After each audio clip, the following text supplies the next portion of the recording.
et la réduction de la prière, puisque beaucoup malheureusement mélangent ces deux éléments. Le jam' ou le qasr, d'abord le jam', la réduction de la prière. Et les sunnahs dans des cas bien précis. Il ne faut pas mélanger avec le jam', avec il faut pas mélanger le jam' et le qasr. Le jam', le fait de regrouper n'est pas une sunnah, c'est une dérogation. Le qasr, c'est-à-dire la réduction, est une sunnah dans des cas bien précis. Mais le qasr, c'est-à-dire la réduction des prières de 4 en 2, c'est-à-dire la prière de Dhuhr, la prière de Asr et la prière de Isha. Quand est-ce qu'il y a la sunna pour réduire ces deux prières-là de 4 à 2? Tout d'abord, ce qu'on appelle le voyage, et c'est sur ça que je vais peut-être m'attarder, parce qu'il y a beaucoup qui posent la question sur cela. Il s'agit du voyage lent. C'est Ibn Ashir يقول واقصر من سافر 4 برد ظهرا عصرا عشاء إلى حين يعود مما ورى السكنى إليه إن قديم مقيم 4 أيام يتم. On a 2 hadiths du prophète sallallahu alayhi wa sallam, l'un selon Abdullah ibn Umar ibn Khattab et l'autre selon Abdullah ibn Abbas, qui justement faisait le raccourcissement des prières de Dhuhr, de l'Asr et de Isha lorsqu'il s'agissait d'un voyage long, Arba'a Burud, l'équivalent d'environ 80 km. C'est-à-dire que ce soit par période, par étape ou dans une seule étape, à partir du moment où on a dépassé les constructions établies de la cité de départ. Et pareil pour le retour. Et la deuxième condition, en plus de la longueur du voyage, c'est l'iqama, c'est-à-dire si la personne décide ou a l'intention de résider 4 jours et plus, il devient résident, il ne réduit plus. Quand on est dans le Hajj, pour le néo-résident du Hajj, il y a aussi cette sunna de réduction. Alors, cette réduction nous a été rapportée fidèlement par les compagnons, puisqu'ils ont vu le prophète sallallahu alayhi wa sallam faire cela. Certains vont argumenter par le hadith de Anas, qui stipule qu'il y a eu réduction à 3 farsakh ou 3000. Les Zahirites prennent ce hadith-là et rejettent les 2 autres.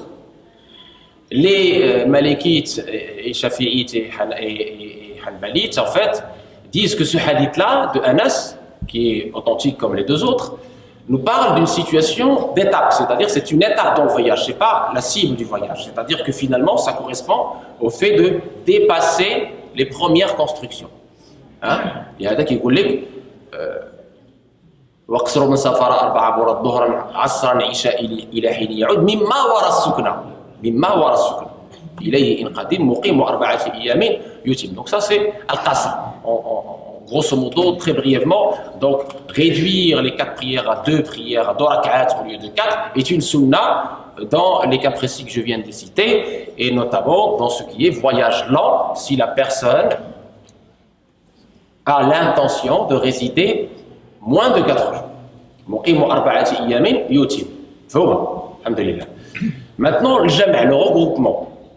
Je le répète, il est différent du qasr. Le regroupement pour nous est une dérogation, rukhsa, pour lever la difficulté. Alors il y a le hadith de Abdullah ibn Abbas qui est khabar ahad, qui n'a pas été pris en considération par l'imam Malik, mais qui a été pris en considération par l'imam Ibn Hanbal pour autoriser ce regroupement de prières. Et le regroupement, je le répète, il est entre Dhuhr et l'Asr, entre Maghrib et Isha, au temps de l'un d'eux, ce qu'on appelle Jam' Taqdim ou Jam' Ta'khir.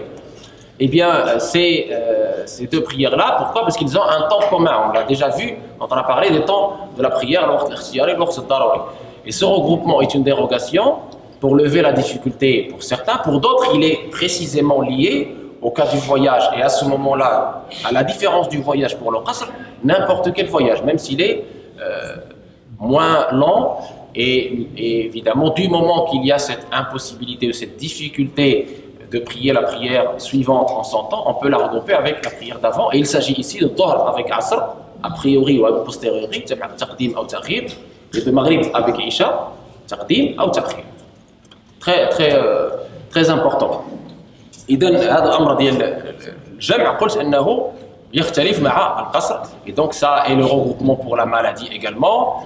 Et dans les mosquées quand il pleut, etc. Donc l'imam peut faire ce regroupement de Dhuhr avec Asr ou de Maghrib avec Isha, et on préfère toujours le regroupement a posteriori, ta'khir, sur le regroupement a priori. هذا ما يمكن أن نقوله في مسألة الجمع والقصر. Et enfin, certains ici en France proposent également d'étendre cette dérogation aux étudiants et travailleurs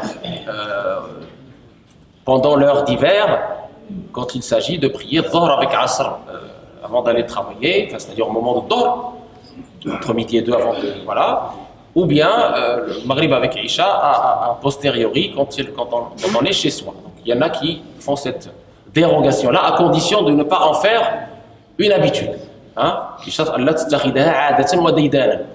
Pour les personnes qui ont des difficultés, il y en a qui ont permis cette dérogation de jam', c'est-à-dire de regroupement de Dhuhr avec Asr au moment du Dhuhr et de regroupement de Maghrib avec Isha au moment du Maghrib ou du Isha pour faciliter. Voilà la réponse à cette question de jam' et de qasr pour essayer de comprendre la différence entre les deux, puisqu'il y a une différence.